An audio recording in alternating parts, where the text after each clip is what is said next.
Well, good evening to you, and I hope you're doing well this day and had a great evening last night and a good day today. I had a pretty good day. I got a lot of stuff done. If you looked around, you probably wouldn't see it because everything I did the laundry, was all over the place, then I put it away. I went through papers today. You know how you have all those papers you got to sort out and everything? So when I get things done that I mean to get done for the day, and I am about the happiest person on the planet. Hey, everybody checking in. So good to see you. Got a good one today. What I have to share today can change the way you make decisions and can open up a whole new world of understanding. Now, I don't get excited about these things this much, but today I'm excited about it because if you get what I'm saying, poof, you're going to have fireworks in your brain. It's going to be wonderful. But we're not there yet.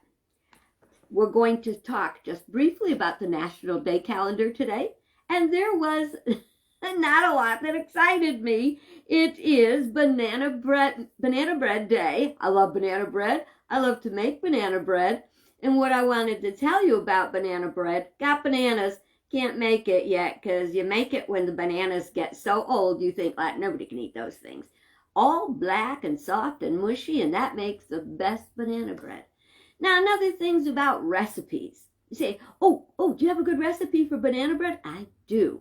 It is a 1-bowl banana bread, and you make it up. It's quick, it's easy. But here's the thing. That's just the beginning. I want you to think of this, whether you're cooking, whether you're building something, sewing something, creating something. That's just the start. The recipe's just the start. The last banana bread I made was one of the most kickin' banana breads I have made in forever. Sometimes I get carried away and I put everything but the kitchen sink in it. And the last one I made had real lot of walnuts in it. And banana bread, that bread is so good. And so I really, really enjoyed it. So don't feel that a recipe is inhibiting you or limiting you. Learn how to start with the recipe as a foundation. Okay, so much for the banana bread. It is also Tile Day. I couldn't get excited about Tile Day. I don't have any tile. Look around, I got all knotty pine. But it was about tile and how it's a good building thing. And the only tile story I have is, I have one where one of my kids made me a little tile trivet. And that was really hard to let go of when it got all really ruddy and broken. But that means I used it. So if you got good stuff, special stuff, and you're not using it because you might damage it, use it. If it gets broken, it's going to get broken anyway. At least you used it. But the other tile story is when I was in seminary, I cleaned house for a woman, some people, and it was a way that I made a little extra money. And one day I was cleaning her house, and she had like Italian tile floors. And these are a different kind. They're almost look like a quilt when you get them all down. They kind of have a little edge that goes down, kind of almost puffy-ish like a quilt would. Well, let me tell you something. I had the rainbow vacuum cleaner. I was bringing it downstairs. I tripped. The vacuum cleaner fell over. The water came out of the vacuum cleaner because that rainbow, it sucks up the dirt into water so it doesn't make dust. Well, and I slipped and I came down so hard on my butt, my teeth. So that's the only tile story I have. But so it's National Tile Day. If you got some tile, go clean out the grout or something. Show it how much you like it. All right. Now we're going to get to today. I am so excited about this. Today we're talking about stop, look, and listen. Now I've told you before that we teach in Unity, life is consciousness. And consciousness is being awake. It's being aware of what's going on all around you. And did you ever think you're conscious because you're walking and you're talking and you're doing stuff, so you think you're, but you're not. Your brain is over there somewhere. You're here, and listen, I'm a minister. I could tell those days when I was preaching up a storm, and some of the people in the congregation, you could tell they were going over their grocery list. In their head, they were figuring out where they were going to go for breakfast after church. Hey, but most of them really liked what I did. I'll just say that in my behalf. But a lot of times our attention wanders. My sister, and this is not about forgetting. Sometimes we say to ourselves, oh my God, I'm getting old because I'm forgetting stuff. No, you're not old and forgetting stuff. You aren't aware. You're not paying attention. And you know what they say? You're never too broke to pay attention. So my sister will come in. We'll be in the office at the campground during camping season. And she'll say to me, okay, I'm going to go blah, blah, blah, blah, blah, blah, blah. And 5 minutes later, somebody else will come in and say, hey, where's Val? And I'm like, She told me she was going somewhere. Now, it wasn't that I forgot where she was going. I just was not really paying 100% attention. Apparently, it didn't apply to me. Whatever she was doing was something that she needed to do for her. Now, if she said something like, I'm going to go home and shave my cat, well, then I definitely would have paid attention and said, what? Why are you shaving your cat? But if she just said, I'm going to go check on site E7 to see if the fire ring's clean, all right, whatever, But many of us go through our lives not really conscious. We're not really aware of what's going on, and then we wind up saying, why does this keep happening? Why can't I get this? Why can't I learn this? You're not paying attention. I've told you before, when I was in school, I was a star student till I discovered boys. And then instead of sitting there and listening to the teacher, I'd be drawing hearts and writing Mrs. next to whoever was the guy of the moment. But when you really pay attention, and you have to pay attention. If you're going to school, you better be paying attention. If you're the school of life, you better be paying attention.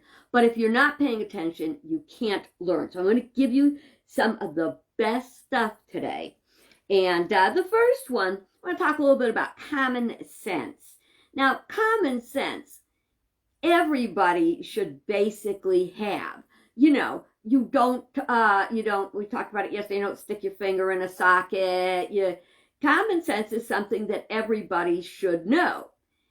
That doesn't mean that sometime you're not going to do something really stupid that you should know better, that, like wiping the sponge across the electric, and you get a little zap from that. So we're not at this point. We're working on perfection, but we're not there yet. So with common sense, everybody should know it. And it amazes me so often people do not demonstrate common sense. So know that you need to glom on to common sense. It's something that it just plain makes sense. All right. So then we've got critical thinking. We'll talk a little bit more about critical thinking in a minute. But critical thinking basically it's objective. It's about looking at facts and making decisions based on the facts. Now, I'd like you to think about times you did something unconsciously. Do you realize most of us drive on autopilot? When we're driving, we could be having a conversation with whoever's in the car with us. We could be yelling at the kids to be quiet. You don't want to make me pull this car over. Hopefully you pull the car over if you have to turn around and give them a talking to. But we just shift and think about the first time you learned how to drive. I mean, that was scary as heck. Well, it was scary for me. I don't know if everybody feels that way, but you get behind the wheel of that car and you realize, man, this is a big hunk of metal I'm driving around. This is a deadly weapon and I'm the one that's driving it. So in the beginning, you're like really, really careful. And after a while, you're just cruising around, maybe messing with the speed limit a little bit. One time I saw a video, I was on the Dr. Phil show or something a long time ago. And there'd be a lady like peeling an orange while she's driving. You need 2 hands to peel an orange, please. Or of course there's the people who drink and drive. There's all those things.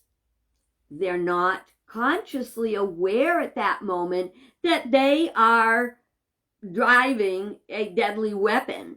And that deadly could be them if they're not careful. A lot of times we go to the grocery store and we fall completely away from our brain. We are like, we take this off the shelf, take that off the shelf. And the stores are designed to do that. And how about casinos? Did you ever wonder why there are no clocks in casinos? They don't want you to know what time it is. Because if you know what time it is, you're going to say, oh my stars, I got to get out of here. A lot of people don't think about it. You want to live consciously. Since life is consciousness, life is consciousness, you want to consciously live. All right. Today we're very much into instant gratification. If we see something, we want it, and we're encouraged to get it and get it now. I always try to give myself the 3-day right of decision. When I decide I'm going to get something, I want to wait at least 3 days to actually get it. I'm not talking about food. I'm talking about other stuff. I wait at least 3 days before I buy it to make sure I really want it. There's some things we really don't need and we think we want, and then we get it, and then we go, what was I thinking? You were not thinking critically. Let's go in a minute. I get shocked when we're going to go back to common sense for a minute. My friend Kim's husband, for many years, was an engineer on a train. And he would tell me stories. Did you know that every single day in the United States, at least one car gets hit by a train? And it's not the train's fault. The train can't stop. Some people try to, just get the gate's coming down. I can make it through that gate. It's astounding. A little bit of common sense. But have you ever been in such a rush that you've been unconscious and you walk out the door? I have a door, and at the time, thank goodness, I didn't have a cat. But when I lived in Virginia, I was in a real hurry to get out the door, and I ran out and pulled the door behind me. And what happened is it didn't latch. It just popped right back open.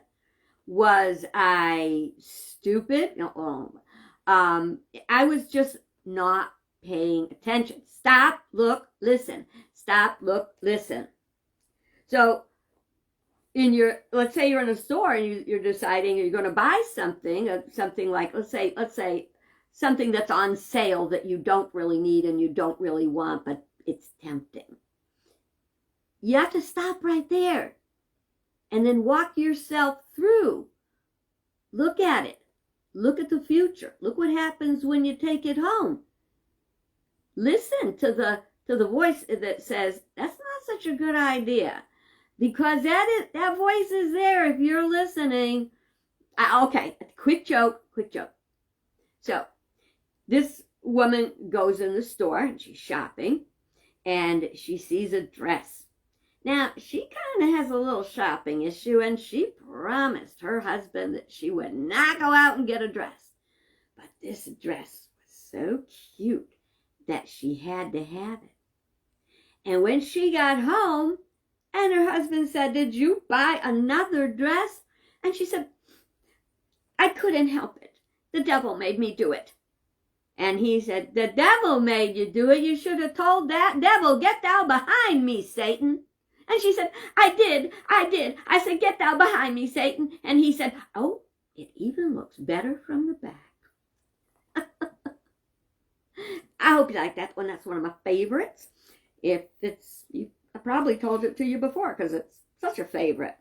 Anyway, instant gratification does not include critical thinking. That's the whole point.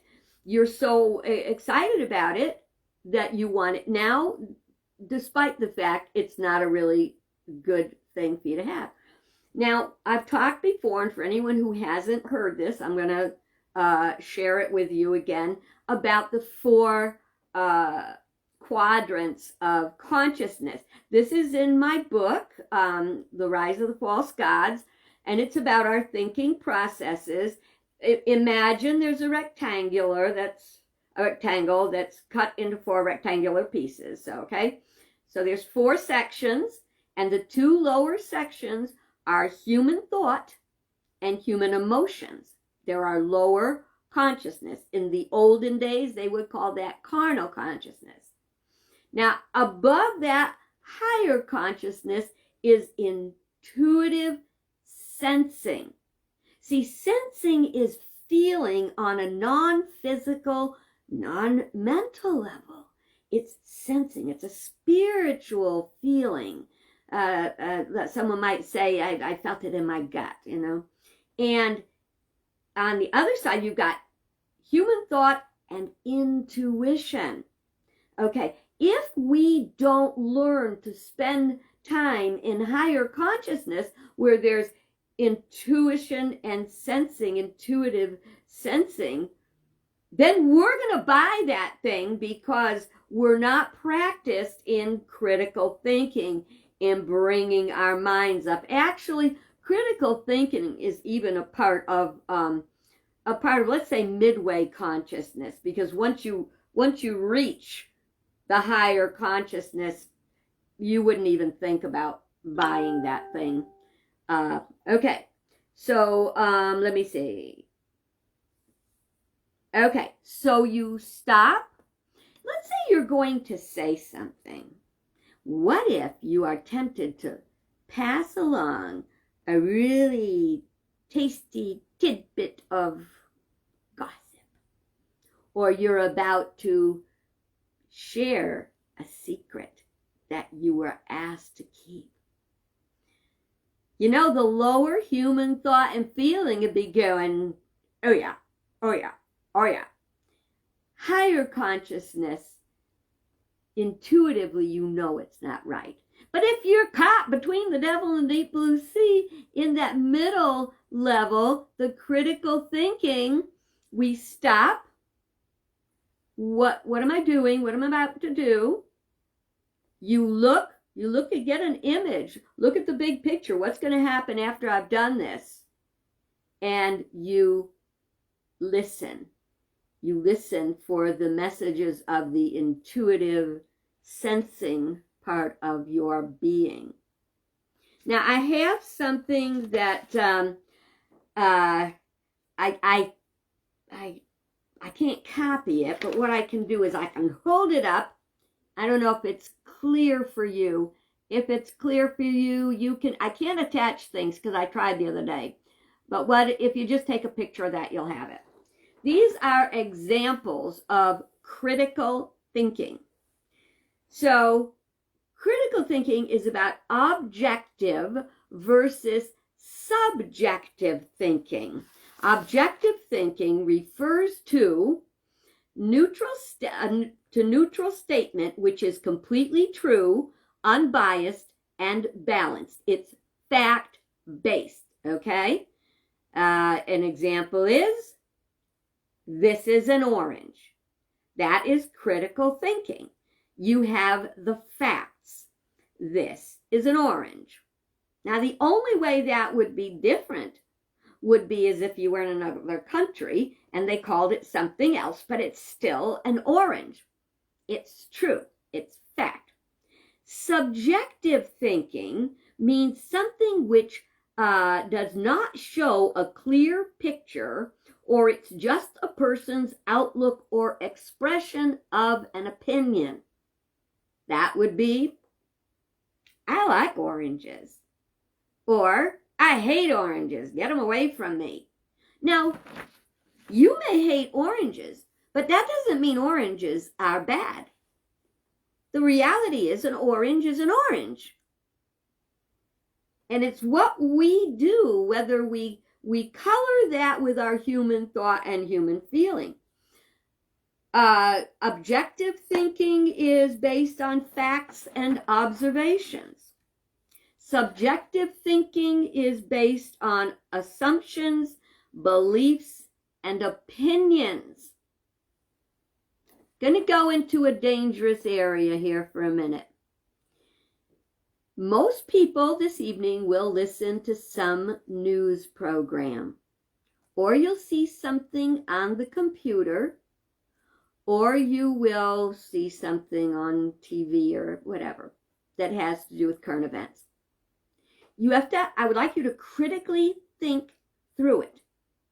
When the commentator, the person in the article or in the piece of news, whatever, ask yourself, is this about fact? Is it objective? Or is it about feeling? Subjective. You've probably heard me say many times, we have to go to principle. We have to put principle before personal. So critical thinking is principled thinking. And subjective thinking is personal thinking. The objective is truth. It's provable. The other one is subjective. It's the difference between saying, let me see, provable, gravity, okay? Gravity is a law. Gravity is a real thing. Gravity is factual. And someone else saying, well, airplanes fly. But that does not deny gravity. It's what they're doing is they're creating speed and velocity and all this other stuff I can't explain to get propel the plane into the sky. It does not. You cannot defy the law of gravity. You can escape it for a few minutes. You can jump up high, but you're going to come down hard. So you see what I'm saying? Gravity is a law. It's a fact. It's a principle.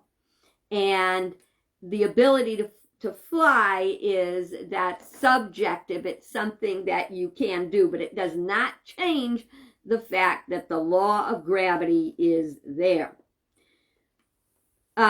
Objective thinking can be verified, and subjective thinking cannot be verified. A perfect example of not being able to be verified is a lot of people say, or everyone says, or they. You know that they is subjective. Now, of course, if you were to say that, George Washington, which I understand is a myth, but you were to say George Washington had to confess to his father that he chopped down the cherry tree. He said, I cannot tell a lie. I chopped down the cherry tree. But I don't know how I got to there. Take that piece and throw it out. It'll come to me at 3 o'clock in the morning. I'll come back online and tell you the point I was making. So you can say that George Washington said to his father that he did not that he chopped down the cherry tree, but you can't prove it. It's not verifiable. Okay, just because somebody said that he said it. I told you to come back, just saying. On decision making, do you want to be objective with critical thinking, or do you want to be subjective with personal thinking? Okay? I do premarital counseling before I marry people because I try to get them to practice critical thinking before they make this important decision. Not everybody will accept the premarital counseling, and not everybody gives honest answers.